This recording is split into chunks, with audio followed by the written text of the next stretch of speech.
win, lose, or draw, no matter what, at the end of my career, you will never get someone to say that he didn't leave it out on the floor.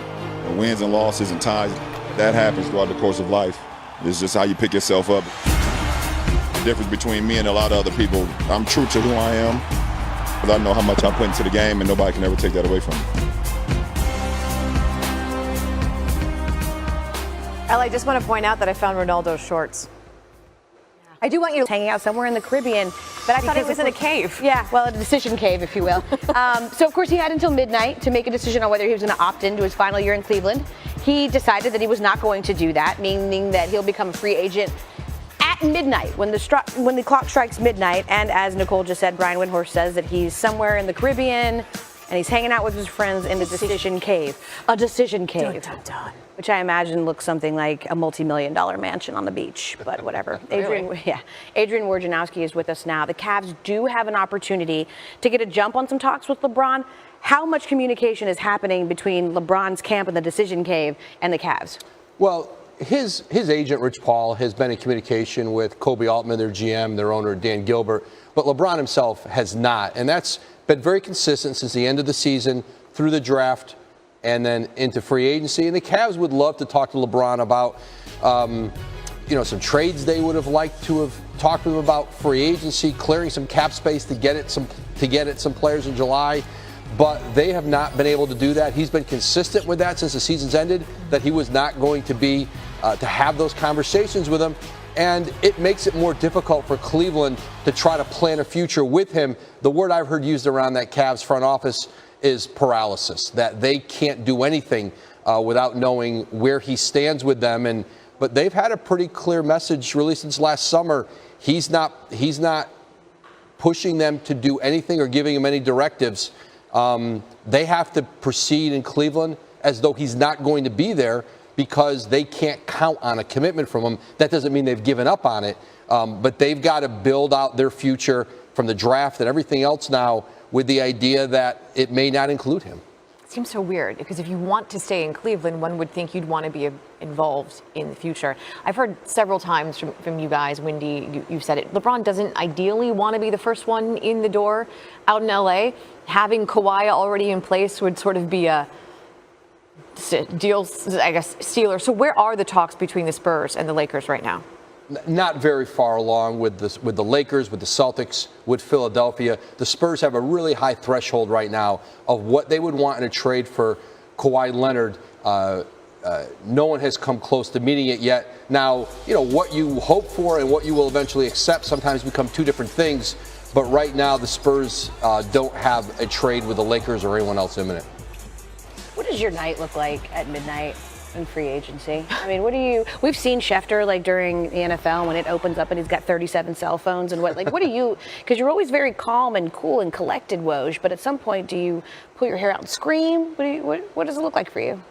Well, it'll be two phones, and I'll have a little studio in here to work out of, and deals will start to come, right after midnight. There'll be deals that start to come together.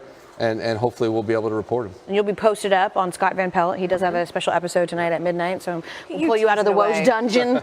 So we have the Woj dungeon and the decision cave. Those are the key words that you need to know. All right. Look at Bill Russell, Cal Ripken, and everyone else on this list. Kobe Bryant, John Elway, Tim Duncan. All of them were superstars. All of them are superstars. All of them also played for just one team.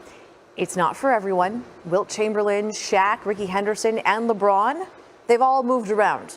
Every single player, every one of them, they chase championships. And less is less and more is more, right?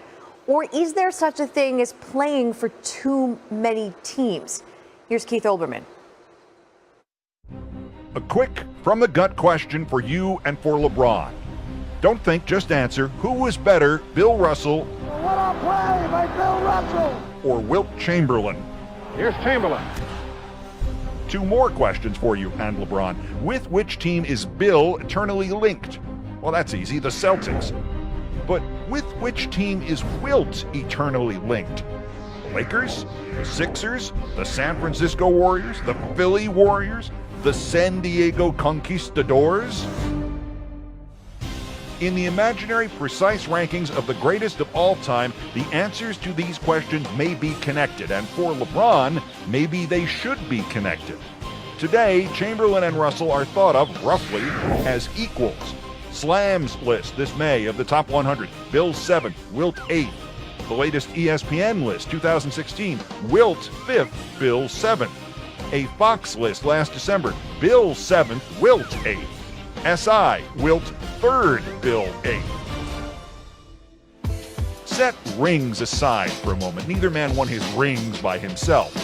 But Wilt Chamberlain averaged twice as many points as Bill Russell did. Out-rebounded him, out-assisted him, was on more All-Star teams than him, won 7 scoring titles to Bill's none. And in the mega stats, win shares, Bill Russell is the 18th greatest ever. Wilt Chamberlain is second. Player efficiency rating, Wilt is 5th best all-time, Bill is 104th. The advanced metrics say Wilt Chamberlain was at least twice as good as Bill Russell. But he's Bill Russell of the Boston Celtics, while Wilt Chamberlain is a Laker, or a Sixer, or a Warrior, or a Philly Warrior, or almost a Cavalier in 1980, or almost a Net at the age of 50. We can check other sports, LeBron. Who does history view as the best of these three? Ripken of the Orioles, Clemente of the Pirates, or Ricky Henderson of the A's? Yankees, A's again. Blue Jays, A's again. Padres, Angels, A's again. Mets, Mariners, Padres again. Red Sox and Dodgers. Wins above replacement, Cal, 25th all-time. Clemente, 27th. Ricky, 14th. And who you taking? Terry Bradshaw of only the Steelers, or Warren Moon of 4 teams, one of which no longer exists? Approximate career value, Bradshaw is 103rd, and Moon is 26th. LeBron James is going to dominate free agency. What will you do for LeBron to keep him winning? He's still the best basketball player in the world. He can do whatever he wants. So LeBron, do you think history has elevated Bill Russell and the others because they played for only one team, while it has punished Wilt Chamberlain and the others because they played for 2 or 3 or 4 or 9? Would history punish you if you go to a third team? Could history get confused by LeBron of the Cavs and LeBron of the Heat and, say, LeBron of the Lakers? And are you certain you want to find out? I don't know. Will LeBron leave the Cavs for the second time? If he does, it will be the third time he's finished within the top 3 in MVP voting that immediately changed teams. It's only happened 3 other times in NBA history, once each by Moses Malone, Wilt Chamberlain, and Willie Wilkins. LeBron, of course, has finished second to LeBron.